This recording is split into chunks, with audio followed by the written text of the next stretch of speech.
നാട്ടിൽ ചക്കയുടെ സീസൺ ആയി കഴിഞ്ഞാൽ പച്ചച്ചക്കയാണെങ്കിൽ ചക്കയവിയൽ, ചക്കപ്പുഴുക്ക് അങ്ങനെ അങ്ങ് പോകുന്ന കഥകൾ. എന്നാൽ പഴുത്ത് കഴിഞ്ഞാലോ ചക്കയുടെ ഏറ്റവും നല്ലൊരു ഐറ്റം എന്ന് പറഞ്ഞാൽ ചക്ക വരട്ടിയത്, ചക്കപ്പായസം, പിന്നെ നമ്മുടെ സ്വന്തം ചക്കയട. ഇവിടെ ശരിക്കും പറഞ്ഞാൽ ബാംഗ്ലൂരിൽ നിങ്ങളൊക്കെ വിചാരിക്കുന്നുണ്ടായിരിക്കും ചക്കയുടെ ഉണ്ടാക്കാൻ ഏറ്റവും വലിയൊരു പ്രശ്നം എന്ന് പറയുന്നത് ഈ ഒരു ചക്ക കിട്ടുക എന്നുള്ളതാണ്. ഒരിക്കലും അല്ല ഗൈസ്, നമുക്ക് ചക്ക കിട്ടാൻ ഒരു തരത്തിലുള്ള പ്രശ്നമില്ല. നമുക്ക് ഏറ്റവും അധികം ബുദ്ധിമുട്ടെന്ന് പറയുന്നത് ഈ ഒരു ഐറ്റം കണ്ടുപിടിക്കാനാണ്. എന്താണെന്നല്ലേ, നമ്മുടെ വാഴയില. നാട്ടിലെ ചക്കയുടെ ഉണ്ടാക്കാനായിട്ട് പ്ലാൻ ഇട്ട് കഴിഞ്ഞാൽ ആദ്യം ചെയ്യുന്നത് മുറ്റത്തോട്ട് ഇറങ്ങി വാഴയില വെട്ടിയെടുക്കുക എന്നുള്ളതാണ്.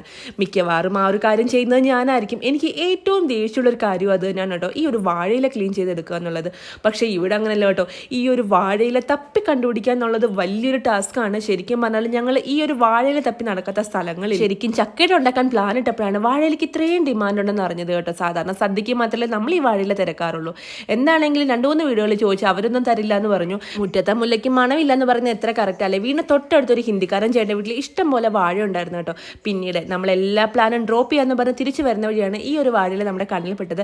പിന്നൊന്നും നോക്കിയില്ല, അത് കുറച്ച് കട്ട് ചെയ്തെടുത്തോണ്ട് ഇങ്ങനെ പോകുന്നു. അങ്ങനെ വീട്ടിലെത്തിയപ്പോഴാണ് അടുത്ത പ്രശ്നം, നമ്മളുടെ കയ്യിൽ ഗോതമ്പൊടി ഇരിപ്പില്ല. എനിക്കാണ് അരിപ്പൊടിയിൽ ഉണ്ടാക്കുന്നത് ഇഷ്ടമല്ല.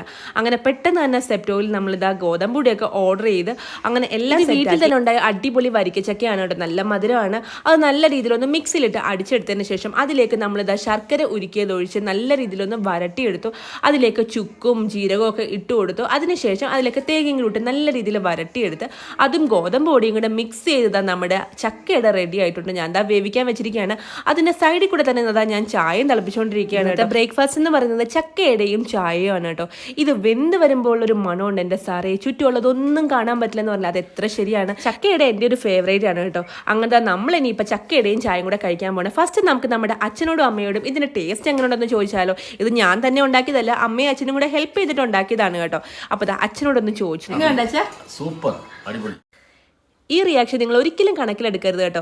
അച്ഛന് ഞാൻ എന്തുണ്ടാക്കി കൊടുത്താലും അത് സൂപ്പറാണ്. ഞാൻ കുക്കിംഗ് ഒന്നും അറിയാഞ്ഞ കാലത്ത് തന്നെ ചപ്പാത്തി ഉണ്ടാക്കാൻ പഠിച്ച സമയത്ത് ഇന്ത്യയുടെ ഭൂപടം പോലെ ഒരു ചപ്പാത്തി ഉണ്ടാക്കി കൊടുത്തപ്പോഴും അതും അച്ഛന് സൂപ്പറായിരുന്നു കേട്ടോ. ഇതാണ് ഗൈസ് ഒറിജിനൽ റിവ്യൂ. കുഴപ്പമില്ല.